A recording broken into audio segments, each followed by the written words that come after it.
मुलांच्या आणि तरुणांच्या सर्जनशीलतेला चालना देण्याचं काम खुला आसमान हे मुक्त व्यासपीठ गेली काही वर्ष अथकपणे करत आहे.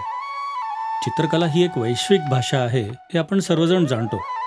अशा या रंगांच्या सुंदर दुनियेतून जाणीवा आणि कल्पनाशक्ती साकार करण्यासाठी खुला आसमान व्हिडिओजच्या माध्यमातून नवनवीन कल्पना आपल्यासमोर आणत आहे. या व्हिडिओमध्ये आपण भारतातील लोकनृत्य आणि त्याचे प्रकार याबद्दल माहिती जाणून घेणार आहोत. जनसामान्यांमध्ये प्रचलित असलेले परंपरागत नृत्य प्रकार म्हणजेच लोकनृत्य. समाजाच्या स्वाभाविक वृत्ती, विशिष्ट आवडीनिवडी, त्यांची सामाजिक भौगोलिक परिस्थिती, धार्मिक रीतिरिवाज, लोकांच्या दैनंदिन क्रियांमधल्या हालचाली यांचं प्रतिबिंब लोकनृत्यातून पाहायला मिळतं. लोकनृत्यामध्ये भाग घेणारे लोकनर्तक हे प्रशिक्षित व्यावसायिक नर्तक नसतात, तर ही नृत्य साधारणपणे सामूहिक स्वरूपात सादर होतात आणि त्यांना मुख्यतः तालवाद्यांची तसंच लोकसंगीताची साथ असते. नर्तकांचे कपडे भडक आणि आकर्षक रंगाचे असतात. साधेपणा हा लोकनृत्याचा आत्मा होय. त्यातील हालचाली उत्स्फूर्त आणि सहज स्वाभाविक असतात. नृत्यातील हालचालींमध्ये तोचतोचपणा असला तरी त्यातल्या उत्स्फूर्ततेमुळे त्या हालचाली मोहक वाटतात. लोकनृत्य ही नैसर्गिक वातावरणात म्हणजेच उघड्या माळरानावर, गावाबाहेर, देवळाच्या मंडपात व आवारात केली जातात. ही रंगमंचीय कला नव्हे, त्यामुळे निव्वळ रंगमंदिरात बसून म्हणजेच स्टेजवर बसून त्याचा खऱ्या अर्थाने आस्वाद घेता येत नाही. त्या लोकनृत्याची पार्श्वभूमी असलेल्या नैसर्गिक आणि सामाजिक वातावरणाशी एकरूप होऊन स्वतः त्यात सहभागी होऊनच तो आनंद घ्यावा लागतो. महाराष्ट्रातील लोकनृत्याचे प्रकार. लावणी. लावणीमध्ये एक प्रमाणित गाणं आणि लोकनृत्य यांचा समावेश होतो. प्रामुख्याने ढोलकी या वाद्याच्या तालावर महिला हे नृत्य सादर करतात. नऊवारी साड्या नेसलेल्या या स्त्रिया अतिशय सुंदर व आकर्षक नृत्य करतात. सुरुवातीच्या काळात 18व्या आणि 19व्या शतकातील धर्म, राजकारण, प्रणय इत्यादी समाजातील विविध पैलूंवर प्रकाश टाकण्यासाठी नृत्याचा हा प्रकार होता. तो मराठ्यांच्या लढाईतील थकलेल्या सैनिकांना प्रवृत्त करण्यासाठी, मनोरंजनासाठी सादर करण्यात आला. आज उत्सवाचा एक भाग म्हणून ही लावणी सादर करतात. जेजुरीगडावर जाऊ,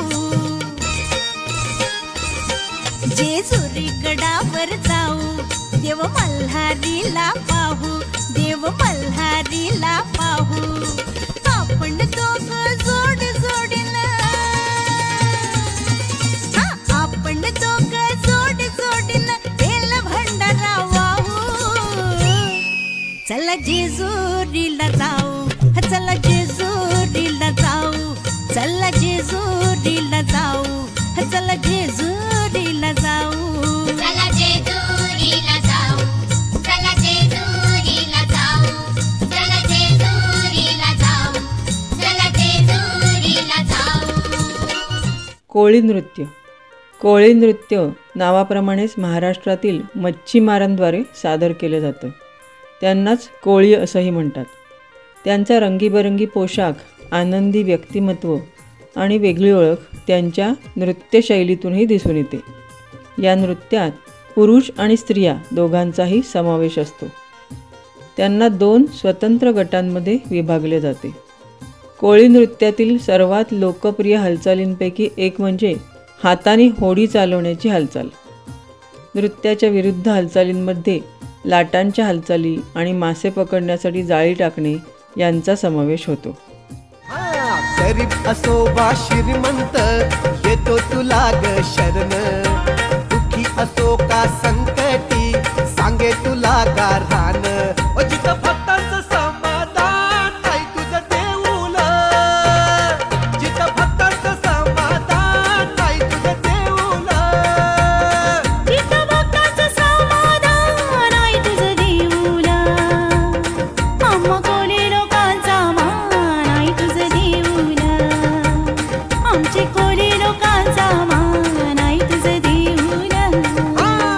वाघ्या मुरळी आणि गोंधळ.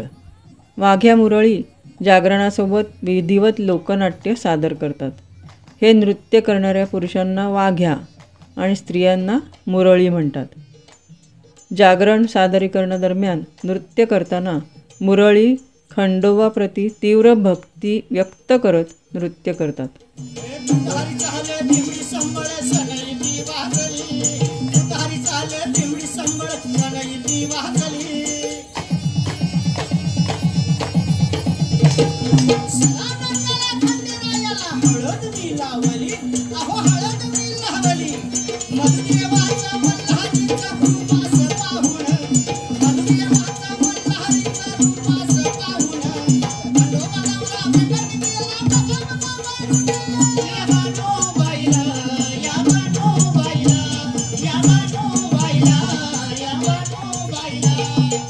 गोंधळी गोंधळ नावाचं आणखी एक प्रकारचं लोकनाट्य सादर करतात.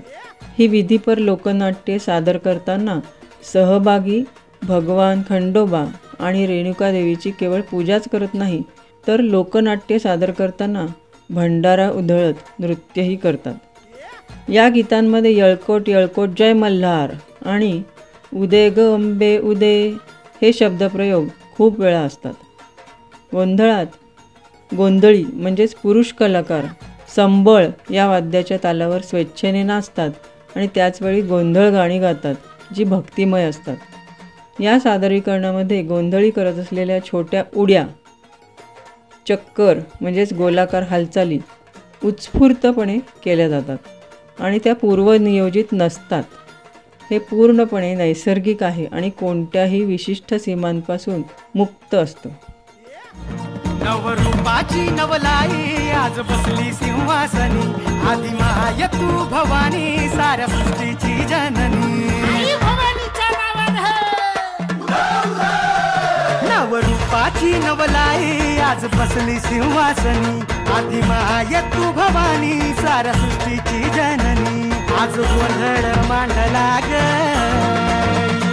आज गोंधळ मांडला न माझ्या माय माऊलीचा हाग, गोंधळ मांडला न माझ्या माय माऊलीचा हाग.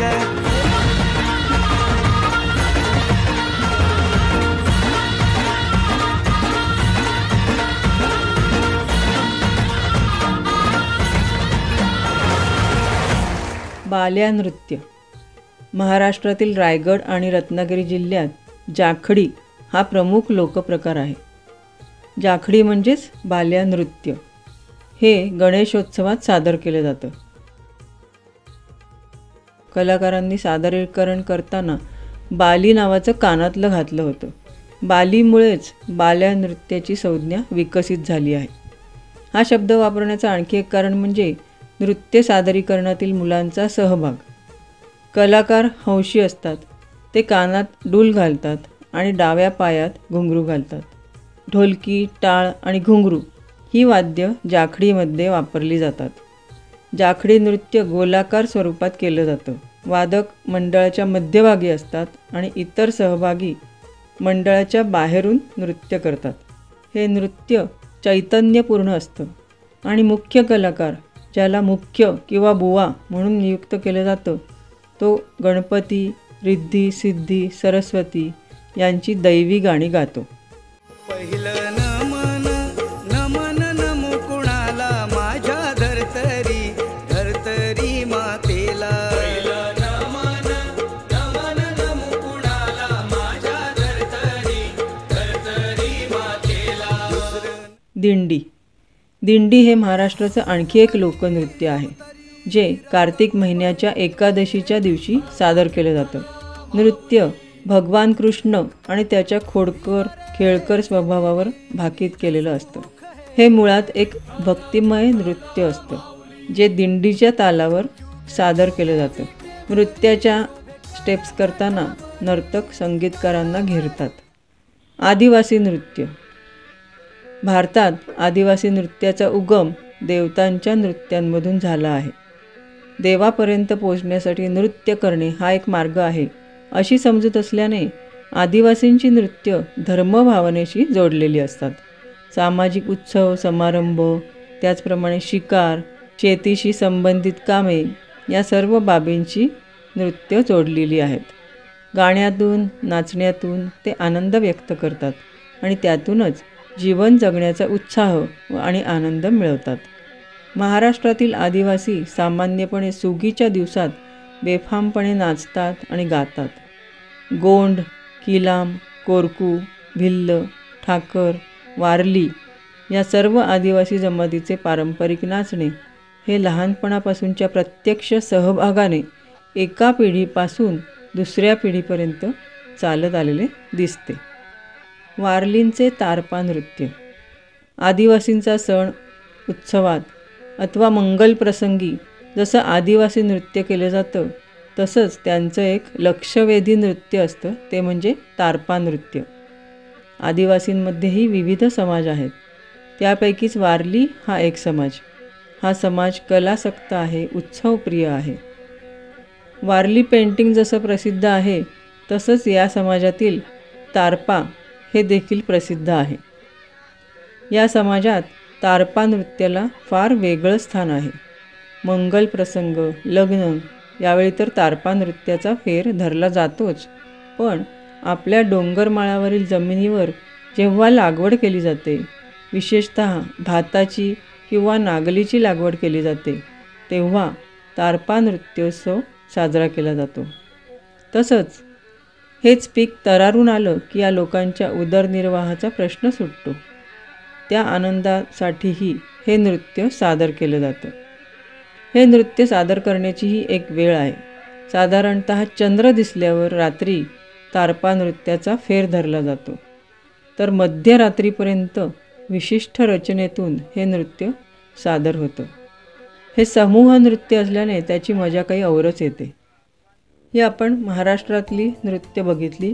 आता गोव्यामध्ये एक प्रकार असतो, तो म्हणजे देखणी. देखणी नृत्य हे गाणं आणि नृत्य यांचा मिलाफ असतो. गाण्यात पाश्चात्य प्रभाव असतो, तर नृत्य हे पारंपरिक भारतीय स्वरूपात असतं. हे नृत्य महिलांकडून केलं जातं. देखणी पोर्तुगीजांच्या राजवटीत हिंदू धर्मातून ख्रिश्चन धर्मात धर्मांतरित झालेल्या लोकांशी हे नृत्य संबंधित आहे. या नृत्यात घुमट हे प्रमुख वाद्य वापरलं जातं. हे नृत्य करणाऱ्या मुलींना देवाच्या सेवक मानले जाते. गोव्यातील इतर नृत्यही आहेत, ती म्हणजे घोडेमोदिनी, मांडो, धनगर, दीपनृत्य इत्यादी. यानंतर गुजरातमधली नृत्य आपण बघणार आहोत. गरबा. गरबा हे गुजरातचे सर्वात लोकप्रिय लोकनृत्य आहे. गुजरातचं हे लोकनृत्य गुजरातच्या महिला करतात. देवी जगदंबेच्या पूजेचा शक्तिपूजनाशीही संबंध आहे. नवरात्रीत हे नृत्य करतात. शरद पौर्णिमा, वसंत पंचमी, होळी या प्रसंगी महिला गरबा लोकनृत्य सादर करतात. नृत्य सादरीकरणादरम्यान केडिया आणि चुरीदार सहसा परिधान केले जातात. या नृत्य प्रकारातील वाद्यांमध्ये डमरू, तबला, नगारा, मुरली, तुरी, सनई इत्यादींचा समावेश होतो. गरबाचा अर्थ गर्भदीप असा होतो. गरबा हे सर्जनशीलतेचं प्रतीक आहे, म्हणून या रूपात माता दुर्गेची पूजा करतात. गरबा सुरू करण्यापूर्वी मातृशक्तीला चालना देण्यासाठी मातीची अनेक छिद्र असलेला एक दिवा लावतात. मग या गरब्याभोवती नृत्य करून महिला दुर्गा मातेला प्रसन्न करतात. नृत्यादरम्यान महिला 3 टाळ्या वापरतात, हे आपण पाहिलं आहेच. या 3 टाळ्या या संपूर्ण विश्वातील भगवान ब्रह्मा, विष्णू आणि महेश यांना समर्पित असतात. टाळ्या वाजवणे ही नृत्याची एक महत्त्वाची पायरी आहे. गुजरातमधील इतर नृत्य म्हणजे भवाई, दांडिया रास, टिप्पणी, पधार, हुडो इत्यादी. यानंतर आपण मध्य प्रदेशातील नृत्य बघणार आहोत. गौर नृत्य. मध्य प्रदेशातील सर्वात लोकप्रिय नृत्य म्हणजे दक्षिण बस्तरच्या सिंग मारियास किंवा तल्लागुडा मारियासचे गौर नृत्य. हे नेत्रदीपक नृत्य टोळीच्या शिकारी भावनेचं प्रतीक आहे. गौर या शब्दाचा अर्थ उग्र गवा असा होतो. बांबूची तुतारी वाजवून नृत्याचं आमंत्रण दिलं जातं. तंतुवाद्य कायरी आणि मोराच्या पिसांनी भरलेले शिरोभूषण परिधान करून बासरी आणि ढोलताशांसह लोक नृत्याच्या मैदानाकडे जातात. मण्याच्या हारांनी सजलेल्या महिला संमेलनात सामील होतात. ते त्यांच्या उजव्या हातात तिरुदुडी नावाच्या नाचणाऱ्या काठ्या घेतात आणि ढोलकीच्या तालांची सुसंगत होण्यासाठी त्यांना टॅप करतात. त्यांच्या पायातील तोडे त्यांच्या गाण्याशी सुसंगतपणे हलतात. मुलं ड्रम वाजवतात. त्यांची शिरोभूषणे आणि मोरपिसे वाढत्या ठेक्यावर हलवतात, ज्यामुळे नृत्याला एक उग्र छटा येते. मध्य प्रदेशमधील इतर नृत्य म्हणजे जवारा, लेहंगी, अहिरी, मुरिया इत्यादी. आता राजस्थानामधील नृत्याचे प्रकार बघूया. घुमर. राजस्थानमध्ये असंख्य जमाती, संस्कृती आणि लोकनृत्य प्रकार असले तरी घुमर हा जागतिक स्तरावर मान्यताप्राप्त लोकनृत्य प्रकारांपैकी एक आहे, ज्याचं मूळ राजस्थानमध्ये आहे. हा नृत्य प्रकार प्रथम भिल्ल समाजाने सुरू केला आणि देवी सरस्वतीच्या पूजेसाठी केला गेला. हे नंतर राजपुतांसह राजस्थानच्या इतर राजेशाही समुदायांनी दत्तक घेतलं. हा नृत्य प्रकार राजस्थानातील सर्व स्थानिक लोक शुभ सण आणि मेळावे जसे की विवाह, तीज, होळी या सणांमध्ये आणि पावसाळ्याच्या प्रारंभी साजरा करतात. घुमर नृत्य राजस्थानच्या सर्व राज्यांमध्ये केलं जातं, परंतु सर्व राज्ये ही आपल्या वेगवेगळ्या पद्धतीने सादर करतात. हा नृत्य प्रकार करताना महिला घागरा आणि चोली घालतात. घागरा हा आरसा, धाग्याचे काम आणि खड्यांनी सुशोभित केलेला असतो. त्यांचे दागिने मोठे मोठे आणि जड असतात आणि सुंदर चालीसह संगीताच्या लयाशी जुळत असताना त्यांचा चेहरा ओढणीने झाकून घेतात. या नृत्य प्रकारातील एक प्रमुख पायरी घुमना म्हणून ओळखली जाते, जिथे स्त्रिया घागरीभोवती फिरतात आणि एक चक्कर मारतात. काहीजण त्यांच्या डोक्यावर भांडी किंवा अग्निदिवेसारखे संतुलित करत नृत्य करतात. सुंदरपणे समन्वित हालचाली, सुंदर चाल, घेरदार पोशाख आणि उत्साही लोकसंगीत हे घुमरचं वैशिष्ट्य आहे. राजस्थानमधील इतर नृत्ये म्हणजे कालबेलिया, चक्री, गणगौर इत्यादी. यानंतर आपण बघणार आहोत पंजाबमधील लोकनृत्य. भांगडा.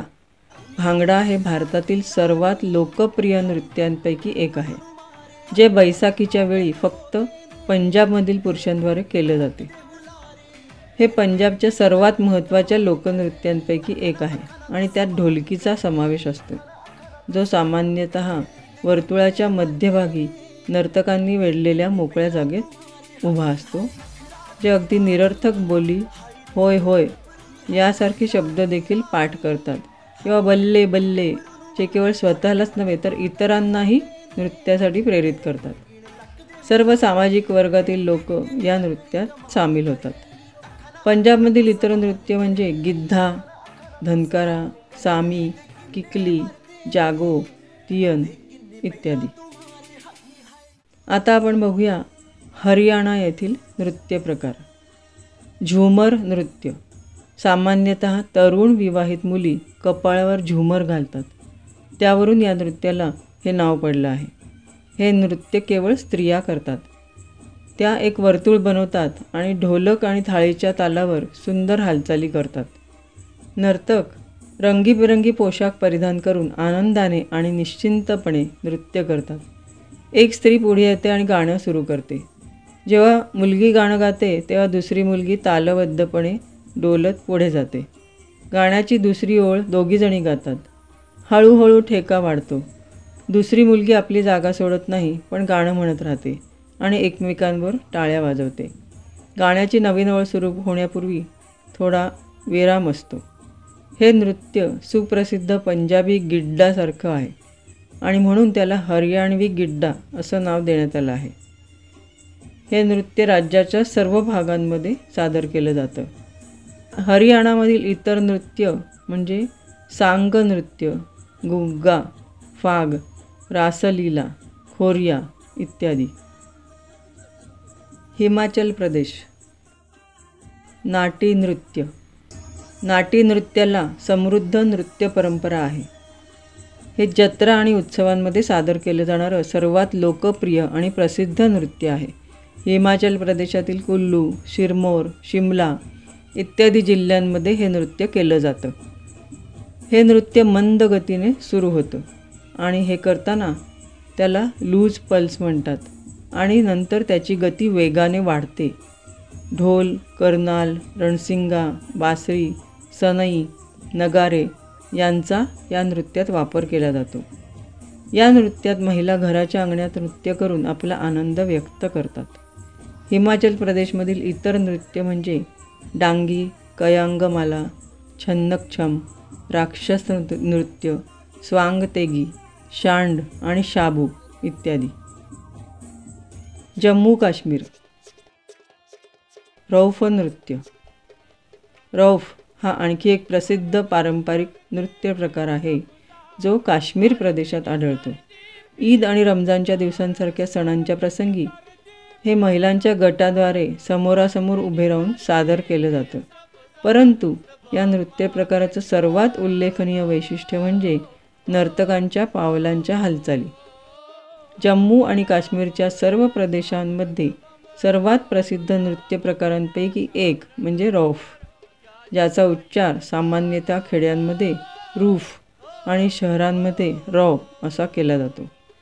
हे वसंत ऋतूच्या शेवटी सादर केले जाणारे नृत्य आहे आणि बऱ्याच काळापासून काश्मीरी लोकांचा अविभाज्य भाग आहे. जम्मू काश्मीरमधील इतर नृत्य म्हणजे कूद, धूमल, भांड पथेर, बच्चा नगमा, वुकी नाचून, हिकत इत्यादी. उत्तराखंड. चोलिया नृत्य. चोलिया नृत्य हे उत्तराखंडचे प्रसिद्ध लोकनृत्य आहे. हे नृत्य पौराणिक युद्ध आणि सैनिकांचे प्रतिबिंब आहे. चोलिया नृत्य युद्धानंतरच्या उत्सवाचे दृश्य सादर करते. सर्व नृत्य कलाकार पौराणिक सैनिकांचा वेश धारण करतात आणि तलवार आणि ढाल घेऊन युद्ध करतात. ढोल, दमाऊ, रानसिंग, तुतारी आणि मुशेबिन या विविध लोकवाद्यांच्या मधुर तालांसह चोलिया नृत्याने जनमानसात उत्साह आणला जातो. उत्तराखंडमधील पिथौरागडमध्ये दरवर्षी चोलिया नृत्याचं आयोजन केलं जातं. उत्तराखंडमधील इतर नृत्य म्हणजे चांचरी, झुमेलो, लंगवीर, तांडी, चौनफुला, झोडा, थाडिया इत्यादी. उत्तर प्रदेश. नौटंकी. नौटंकीचा उगम उत्तर भारतातील संगीत, भगत आणि स्वांग संगीत नाट्य परंपरांमध्ये आहे. संगीत राणी नौटंकिका नावाचे एक संगीत इतकं लोकप्रिय झालं की संपूर्ण शैलीचं नावच नौटंकी झालं. उत्तर प्रदेशात नौटंकी सर्वात प्रसिद्ध आहे. उत्तर प्रदेशातील इतर नृत्यही आहेत. खयाल, रासलीला, रामलीला, कजरी, झोरा, चपली इत्यादी. बिहार. जट जतीन. जट जतीन हे बिहारचे लोकप्रिय नृत्य आहे जे मिथिलांचल प्रदेशातील महिला सादर करतात. हे मुख्यतः पावसाळ्यात चंद्रप्रकाशात केलं जातं. स्त्रिया आणि जोड्या मध्यरात्रीपासून पहाटेपर्यंत नृत्य करतात आणि हे नृत्य सहसा 2 लोक करतात. हे नृत्य प्रेमकथा आणि प्रेमी जट आणि जतीन यांचं वेगळेपण दर्शवतं. उत्तर बिहारमध्ये विशेषतः मिथिला आणि कोसी प्रदेशात जाट जतीन सर्वाधिक लोकप्रिय आहेत. दुष्काळ, पूर, प्रेम, दुःख आणि दारिद्र्य यासारख्या अनेक सामाजिक समस्या देखील हे नृत्य प्रतिबिंबित करतं. या नृत्यात विवाहित जोडप्याचे संवेदनशील प्रेम आणि वादाचे चित्रण करण्यात येतं. या कथेमध्ये जाट आणि जतीन कसे खूप प्रेमात होते पण वाईट परिस्थितीमुळे त्यांना वेगळं राहावं लागलं हेही दाखवलं जातं. छठ पूजा. छठ हा बिहारमधील सर्वात महत्त्वाचा आणि पवित्र सण आहे जो कार्तिक महिन्यात साजरा केला जातो.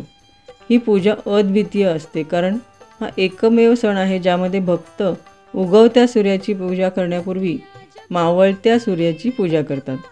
पहिला नैवेद्य किंवा अर्घ्य सूर्यास्ताच्या वेळी दिलं जातं. त्यानंतर उपासक गंगा नदीच्या काठावर रात्र घालवतात. दुसऱ्या दिवशी सकाळी घरी परतण्यापूर्वी ते उगवत्या सूर्याला अर्घ्य अर्पण करतात. नर्तक मोठ्या भक्तिभावाने हे प्रार्थना नृत्य सादर करतात. बिहारमधील इतर नृत्य म्हणजे झिझिया, करमा, विदेसिया, झरनी, चैता, नटवा, फगुआ, डोमकच इत्यादी. झारखंड. छाऊ नृत्य हे भारतातील सर्वात प्रसिद्ध लोकनृत्यांपैकी एक आहे.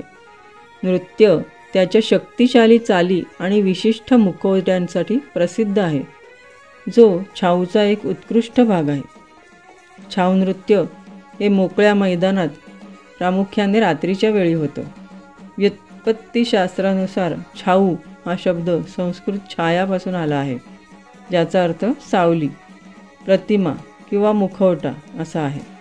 छाऊ नृत्याचे मुख्य आकर्षण म्हणजे नृत्य सादर करणाऱ्या कलाकारांनी घातलेला मुखवटा.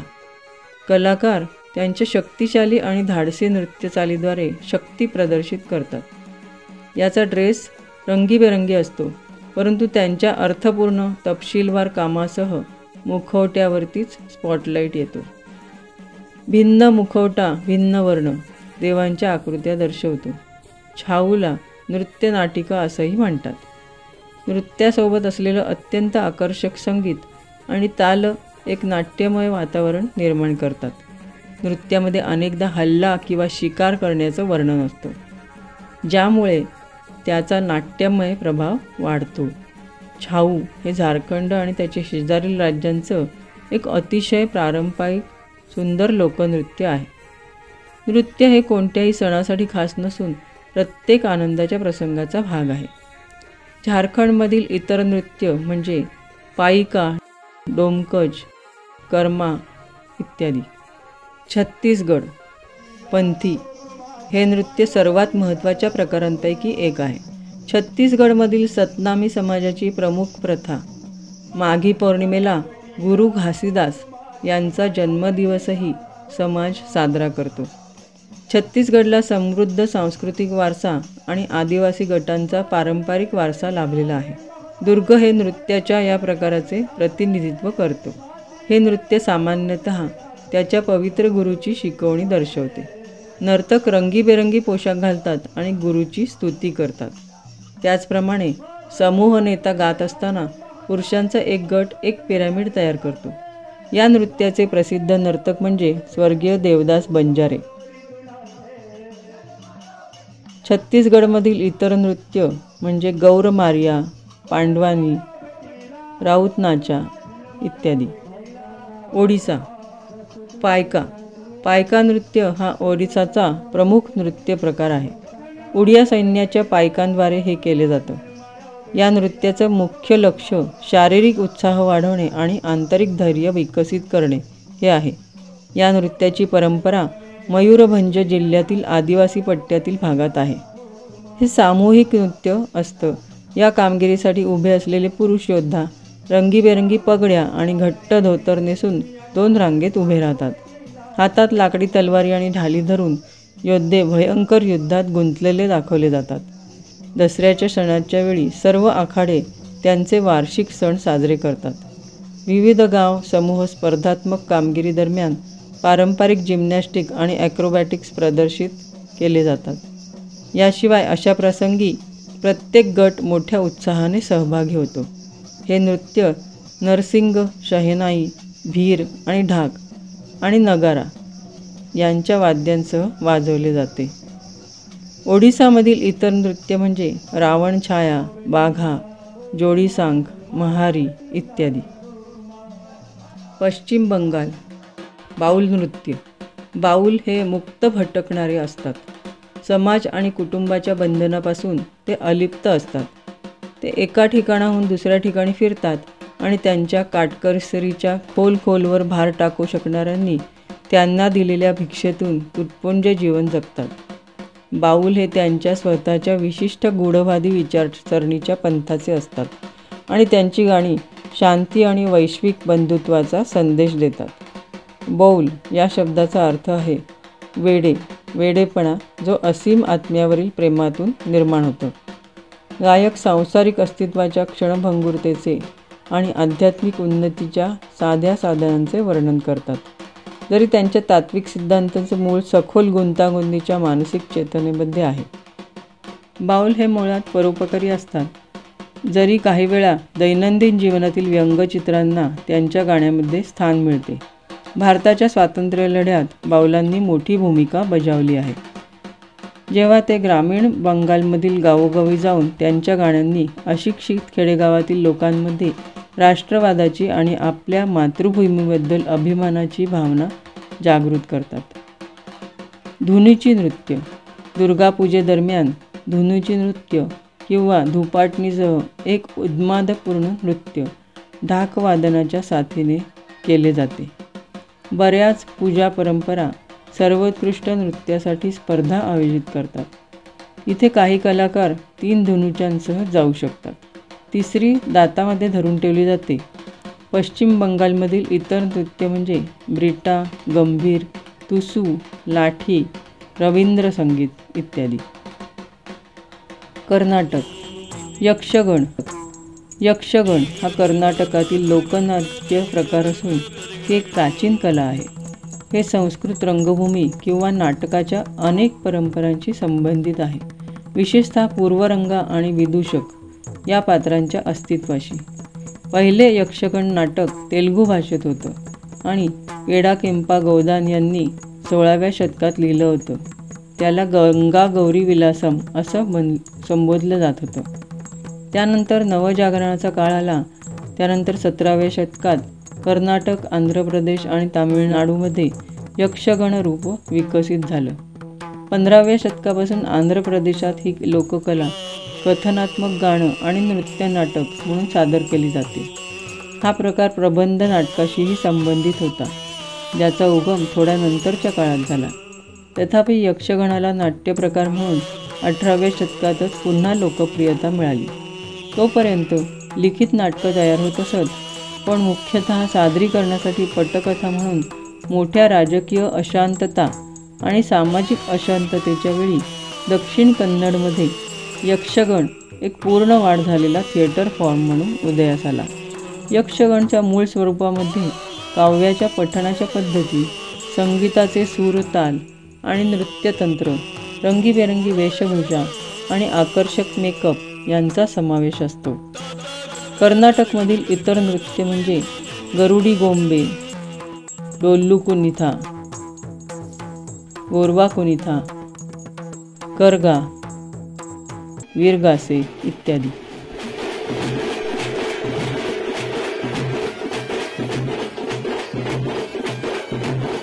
आंध्र प्रदेश. विलासिनी नाट्यम. विलासिनी नाट्यमचा आता फारसा सराव केला जात नाही आणि तो देवदासींचा नृत्य प्रकार होता. या नृत्य प्रकाराला भारतीय शास्त्रीय नृत्याचा दर्जा मिळालाच पाहिजे असे अनेकांचं मत आहे. जंगम शिव उपासक भटकत असत आणि जंगम कथा प्रदर्शित करत असत, जी आज बुर्रकथा म्हणून ओळखली जाते आणि एक प्रकारचा नाट्य नृत्य आहे.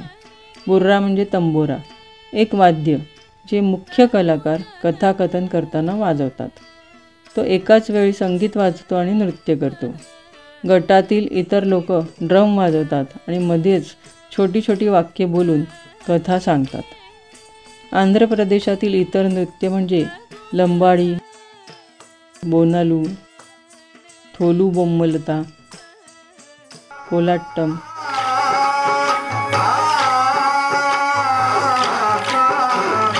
इत्यादी. तमिळनाडू. कावडी अट्टम. प्राचीन तमिळ लोकांच्या तीर्थयात्रेत देवाला अर्पण करायच्या वस्तू एका कावडीतून खांद्यावर नेल्या जातात. कावडीच्या बाहेर बांबू आणि दिव्याच्या नळ्या तयार केल्या जातात. त्यांच्या लांबच्या प्रवासाचा कंटाळा कमी करण्यासाठी ते देवांची स्तुती करत गायचे आणि नाचायचे. ही परंपरा कावडी अट्टममध्ये रुजलेली आहे. यामुळे कावडींच्या अनोख्या गाण्यांच्या रचनेला हातभार लागला. तामिळनाडूमधील इतर नृत्य ही आहेत सिलंबट्टम, थेरुकूथू, विल्लूपट्टू इत्यादी. केरळ. ओट्टमथुल्लल हा नृत्यप्रकार 18व्या शतकात उद्भवला आणि केरळचा लोकप्रिय नृत्यप्रकार बनला. असं म्हटलं जातं की प्रसिद्ध मल्याळम कवी पल्लकथू कंचन नंबियार यांनी हा नृत्यप्रकार तयार केला. ओट्टमथुल्लल हे मेकअप आणि उत्साही पोशाख घालून सादर केलेलं नृत्य आहे. एक नर्तक पौराणिक कथांद्वारे समर्थित कथाकथन करतो. केरळमधील इतर नृत्य म्हणजे तिरुवतिरकळी, तेयाम इत्यादी. लक्षद्वीप कोलकली नृत्य. कोलकली नृत्य म्हणजे स्टिक डान्स. कोल या शब्दाचा अर्थ काठी आणि हे नृत्य लाठीने केले जाते म्हणून याला कोलकली म्हणतात. कोलकली नृत्य हे लक्षद्वीपचं सर्वात प्रसिद्ध आणि लोकप्रिय नृत्य आहे. कलाकारांमध्ये फक्त पुरुष असतात. महिलांना हा नृत्य प्रकार करण्याची आणि सराव करण्याची परवानगीसुद्धा नाही. कोलकली जोड्यांमध्ये नाचली जाते आणि जोड्या वर्तुळात लाठीच्या तालबद्ध तालावर फिरतात. कलाकार हे विशेष काठ्या हातात धरतात आणि नाचताना त्यांचा वापर करतात. नृत्याची सुरुवात संथ गतीने होते, परंतु हळूहळू जसजसा वेळ जातो तसतसा ताल वेगवान होतो आणि शेवटी उन्मादाच्या उंचीवर पोचतो. सोबत असलेल्या लोकगीतांसह नर्तक योग्य वेळी विविध संरेखनामध्ये नृत्य करतात. लक्षद्वीपमधील इतर नृत्य म्हणजे परिचकली, लावा इत्यादी. आसाम बिहू नृत्य. बिहू हे आसाममधील सर्वात लोकप्रिय नृत्य आहे.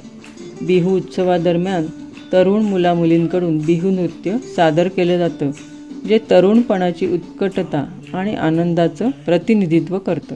यात हातापायांच्या वेगवान हालचाली असतात. नर्तक पारंपरिकपणे रंगीबेरंगी आसामी कपडे घालतात. या नृत्यांमध्ये ढोल, पेनपा, गगना, बनी म्हणजेच बासरी इत्यादी वाद्ये असतात. बिहू नृत्याची उत्पत्ती माहीत नसली तरी अहोम राजा रुद्रसिंहाने बिहू नर्तकांना आमंत्रित केल्यावर प्रथम अधिकृत मान्यता उद्धृत केली जाते. आसाममधील इतर नृत्य ही आहेत: भोरताल,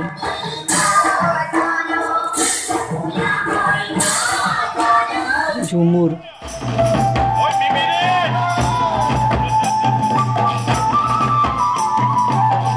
बागुरंबा,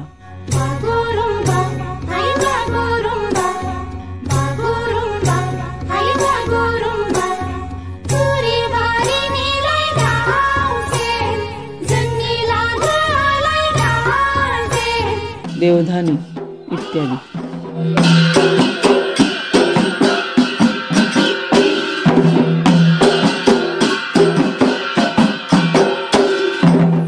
अरुणाचल प्रदेश वांचो नृत्य. वांचो जमाती अरुणाचल प्रदेशातील वांचो नृत्य करते. हे मनोरंजनाच्या उद्देशाने नृत्य केलं जातं. हे पारंपरिक नृत्य पोशाख परिधान करतात. जमातीतील पुरुष आणि महिला दोन्ही सदस्य हे नृत्य करतात. कमरेभोवती उसाची सजवलेली टोपली घेऊन पुरुष नाचतात. नृत्य करताना पुरुष उजव्या हातात तलवारी घेतात. ते गटात नाचतात. प्रथम पुरुष फक्त त्यांनी गायलेल्या गाण्याच्या ठेक्यावर सादर करतात. गाण्यातून ते संदेश देतात. त्यानंतर स्त्रिया गाण्याच्या तालावर नाचतात, जे प्रत्यक्षात पुरुषांच्या गाण्याला उत्तर असतं. हे अनेक वेळेला पुनरावृत्ती होत राहतं. स्त्रिया 2 सरळ रेषेत नाचतात तर पुरुष वर्तुळात नाचतात. अरुणाचल प्रदेशातील इतर नृत्य म्हणजे बुइया, बार्डोछम, आजिल्लामू, पासीकोंगकी, पोनंग, ओपीर, तामिंडा इत्यादी. मेघालय शक सुक मायनसिम हे वार्षिक वसंत ऋतू नृत्य आहे, जे कापणी आणि लागवडीचा हंगाम साजरा करते. हे कृषीचक्र साजरे करण्यासाठी नृत्य केले जातं. नर्तक म्हणजे रंगीबेरंगी पोशाख आणि दागिने परिधान केलेल्या मुली आणि मुलं असतात, ज्यांना ड्रम आणि बसरी म्हणतात. अशा तांगमोरी संगीत वाद्यांची राणी मात्र केवळ अविवाहित कुमारी मुलींनाच हा नृत्य प्रकार करण्याची परवानगी होती. हा थँक्सगिव्हिंगचा रंगीबेरंगी उत्सव आहे. जो टेकड्यांमध्ये वसंत ऋतूमध्ये होतो.